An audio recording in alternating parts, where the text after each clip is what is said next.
Hello, Susan Moniz with Artesão Cookie Molds. I am here back in the kitchen today making some two-tone cookies for my mom.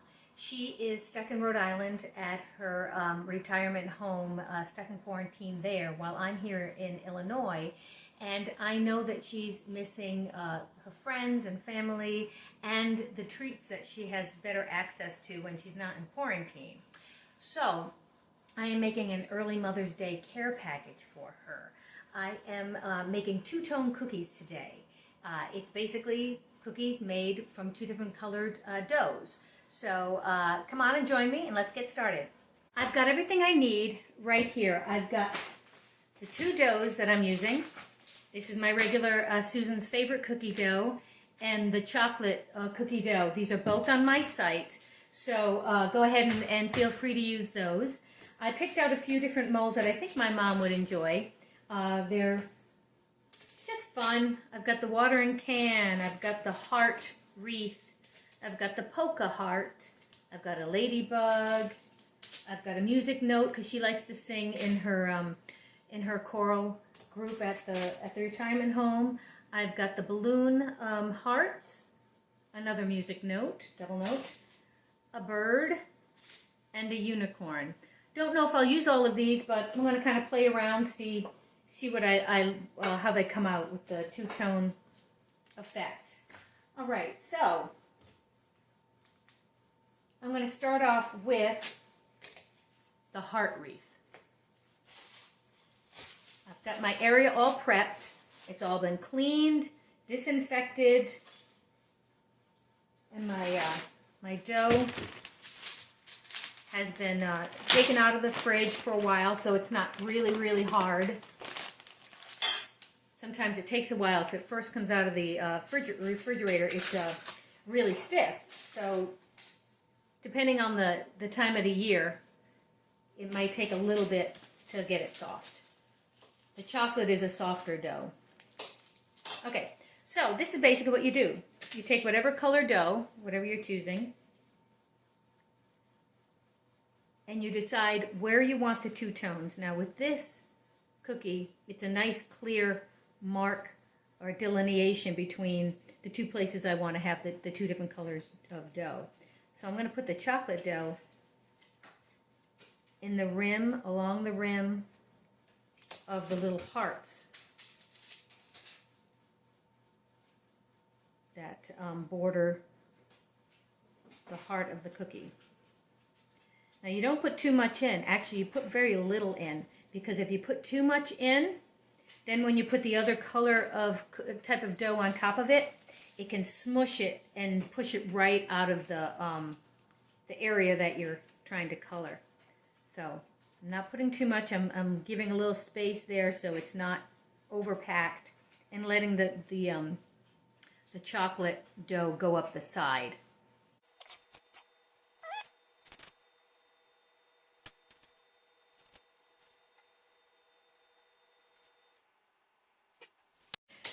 The next layer, I'm kind of prepping it by getting it flat so that it kind of conforms already to the shape of the mold. Taking off the excess, just place that on there. I can already tell some of it's too thick, so I don't want to have too much pressure. Kind of spread it over the cookie.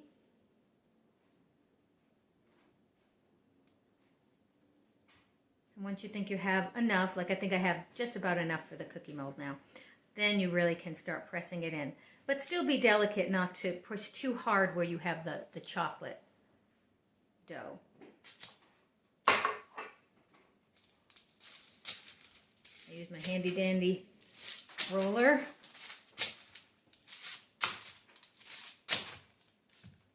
And it's okay to press in the middle since there is no other layer of dough there. I can see I have a little bit more than I need, so I'm going to trim it off like so. Let's see how this one came out.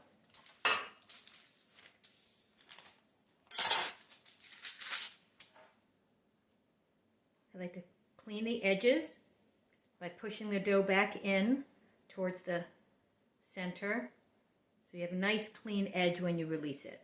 Okay, let's see how this comes out.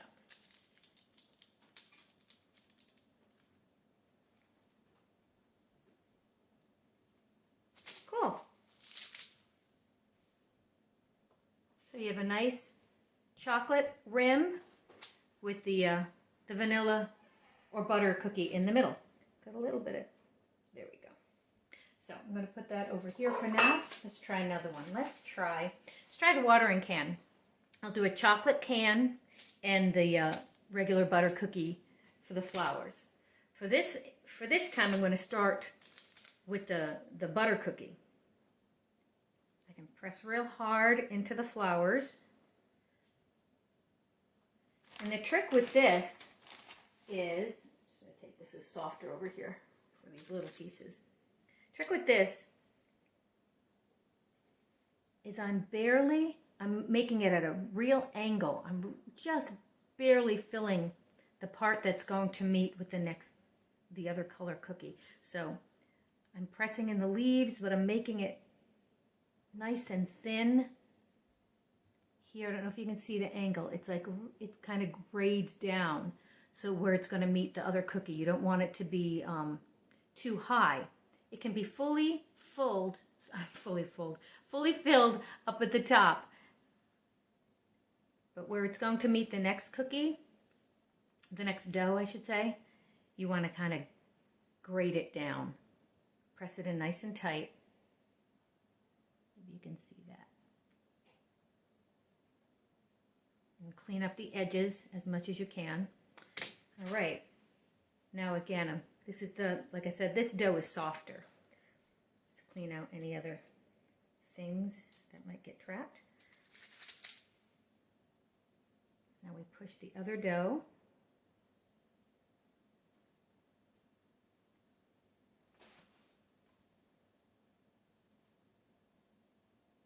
Let's see. Into all the crevices.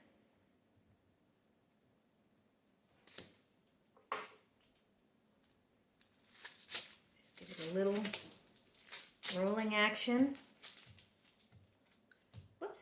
So it's okay that you can see the chocolate is laid over the vanilla right here. I keep calling it vanilla, the butter cookie. But that's okay because this is the back side. What's important is what you do on the inside of the mold. So let's see how this one comes out.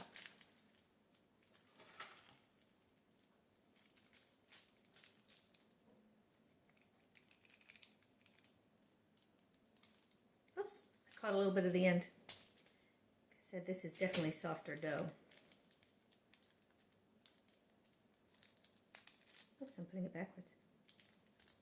There we go.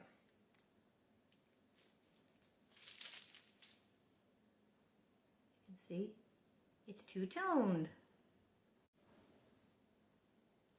I have a couple more I'm doing here. I'm doing the mini bouquet, which, like the watering can, has got flowers at the top that I'm filling with the regular butter cookie recipe, and down at towards the bottom it's got a bow. So I'm going to make the bow chocolate.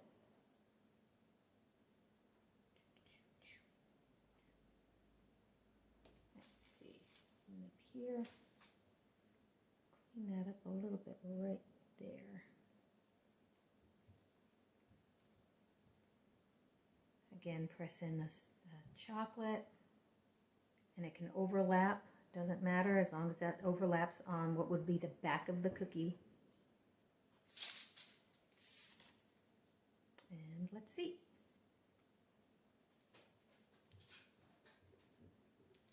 And when you peel, remember your thumbs are pressing only around the sides of the mold as you release it.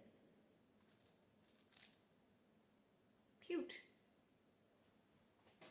And now I think I'm going to do the polka heart.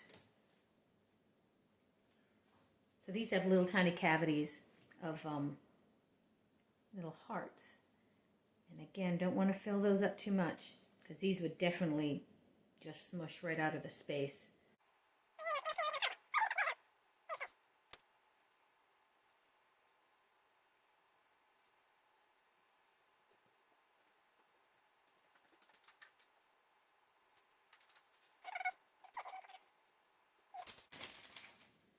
some of the other dough to put on top. Prep that.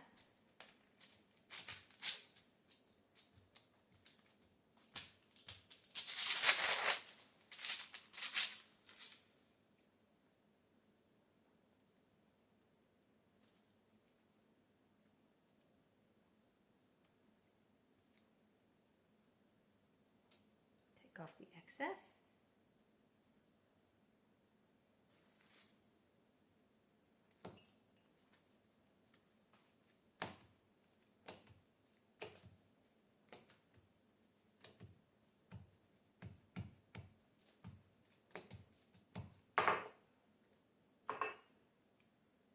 Clean up the edges by pressing it towards the center. Okay, let's see how this goes. Now again, you lay down your mold nice and flat, and when you're peeling it up, you're keeping the rest of it nice and secure on the surface while you peel away around the edges and press and push it out.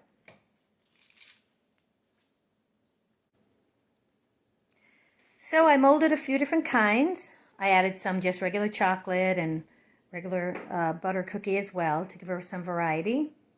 And I'm going to just pop these in the oven. Well, they were baking, and now that they're cooling, you can put together whatever it is you want to decorate them with. I'm keeping it really simple since I find the two-tone charming enough, and you know, sometimes more is just more. But I will be highlighting a couple of things that have pops of color. I'm starting basically, what my go-to is the egg white paint. So that's just mixed here with a little of pinkish red and some sprinkles to add on top of that. So I will show you what I'm going to do with that in a moment. So what I've done so far is I've just done a little painting and sugar sprinkles to have some accents.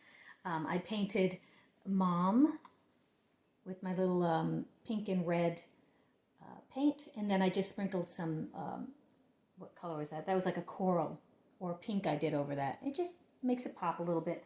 Like I said, I don't want to do too much. I added more to these flowers on the watering can, but I'm going to keep this one as it is. I'm going to add a little bit of red here. I'm going to add some red along the side of this one here. You can't really see it's red because it's the chocolate color, but once I add the sprinkles, you'll be able to see. This is just a nice way to accent this particular mold to make it stand out even more. So just using some of that paint, that egg white powder, and I make all my paints from the powder. I don't use the raw egg whites, so there's no danger of getting sick. So I've got that nice and wet, and sprinkling the red.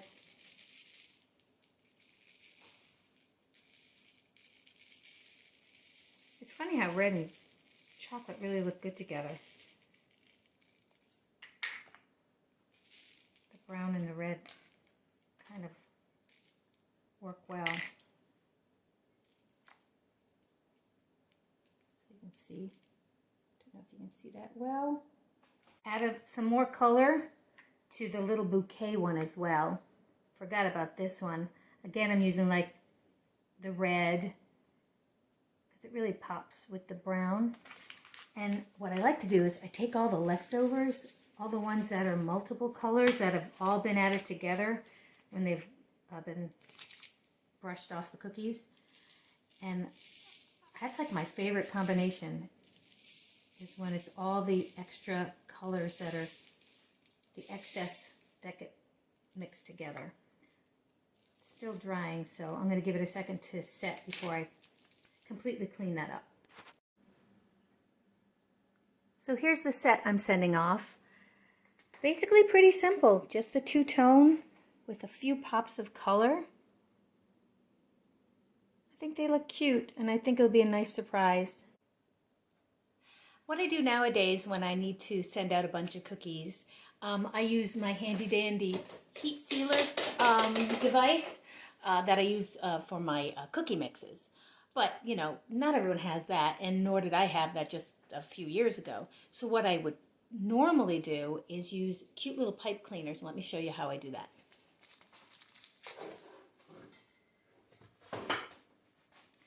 This one is awfully cute. It looks like a zebra.